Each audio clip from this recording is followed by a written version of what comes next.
Matthew chapter 6. Like I mentioned in the last video, this is the middle of the Sermon on the Mount. The Sermon on the Mount is unbelievably close to my heart. I think it should be required reading or just heavily recommended reading for a very extended period of time. Myself, I dedicated like a solid year to very heavily studying the Sermon on the Mount. Not because I was just interested in it. This was maybe a year after I started following Jesus, but because I was so convinced of its importance that I wanted to just be consumed by it. I wanted to meditate on it. I wanted to let it fill me. And I thought that if I did that, if I went to every length to learn from people who know it the best, and understand what Jesus was saying and understand the context of what he was saying in regards to when he's referring to especially laws of the Torah, as well as just the historical behaviors of people, which makes sense when you read the actual text, that it says a lot about Jesus. And if you claim that this was, to some degree, you're claiming that this is God coming to earth as a human, for a number of reasons, one of which is to show us the kingdom of God and to give us the shining example of what heaven is. Which is embodied through him. If that's what you care about and that's what you like, then how could you not just dive into the Sermon on the Mount? Like I mentioned last time, this is like the constitution of Christianity. And I think we do such a disservice to people by not really, really diving into this with every new person that comes to the church. I think it's so compelling and so convincing, and it can be done in such an incredible way to bring people right into it in the modern day. So, for what it's worth, my humble offering. In Matthew 6, Jesus continues the Sermon on the Mount by moving from the content of our character to the motivation of our hearts. He addresses the three pillars of Jewish piety: almsgiving, prayer, and fasting, warning that if these are done for human eyes, they lose their heavenly reward. Part 1. Who was Jesus?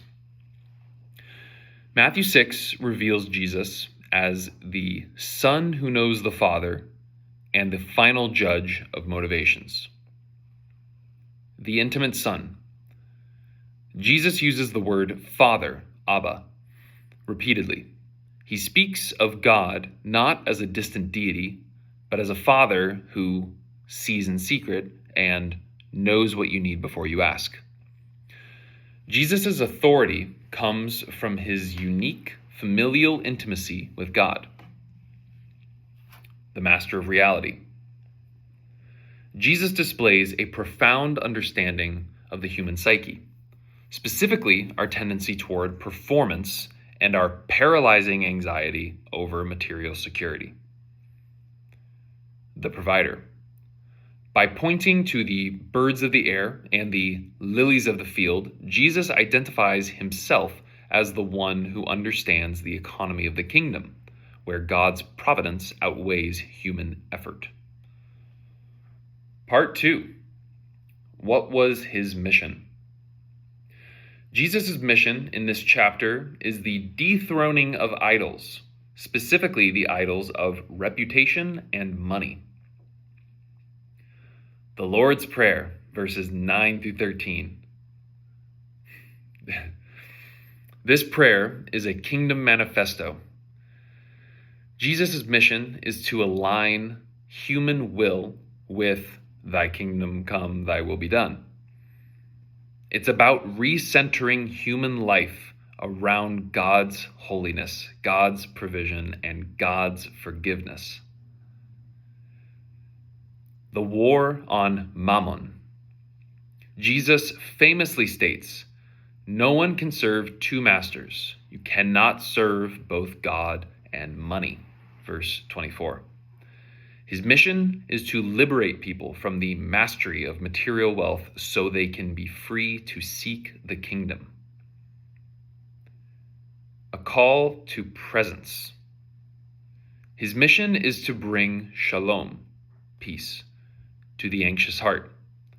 By commanding, "Do not worry," he is offering a new way to live that is grounded in trust rather than control. Part 3. How should Christians engage with the world today? Matthew 6 provides a radical, subversive privacy and countercultural contentment. The secret life. In a world of virtue signaling, Christians are called to do their good works in secret. Engagement with the world should be characterized by quiet service rather than noisy self-promotion. Radical forgiveness. Jesus links our reception of God's forgiveness to our willingness to forgive others. Verses 14 through 15. Engaging with a litigious and vengeful world means being the people who cancel the debt of others. Single-mindedness. The eye is the lamp of the body, verse 22. Christians should engage with the world with a generous or single eye, focusing on kingdom goals rather than being distracted by the treasures on earth. Modern America exemplifying Jesus. An example of this is found in anonymous philanthropy and quiet community service. In an era where every charitable act is often filmed for social media, the modern blowing of trumpets, the person who sets up an endowment or pays off a neighbor's debt without ever attaching their name to it exemplifies Jesus' teaching. Furthermore, intentional communities like the Simple Way or certain monastic-inspired groups that live on modest means to free up resources for the poor are practicing the "do not worry about tomorrow" ethic in a tangible way. Part 5. Modern America, the antithesis. The antithesis is found in performative Christianity and the hustle culture of anxiety. Social media piety.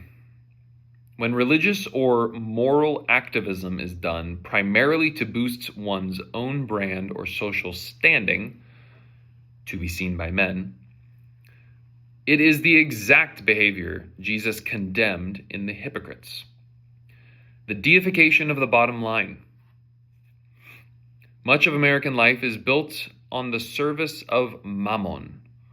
When churches or individuals prioritize financial growth, return on investment, or material accumulation over the weightier matters of justice and faith, they are attempting the impossible, serving two masters.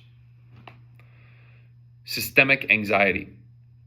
Modern advertising is designed to make us worry about what we shall wear or what we shall eat.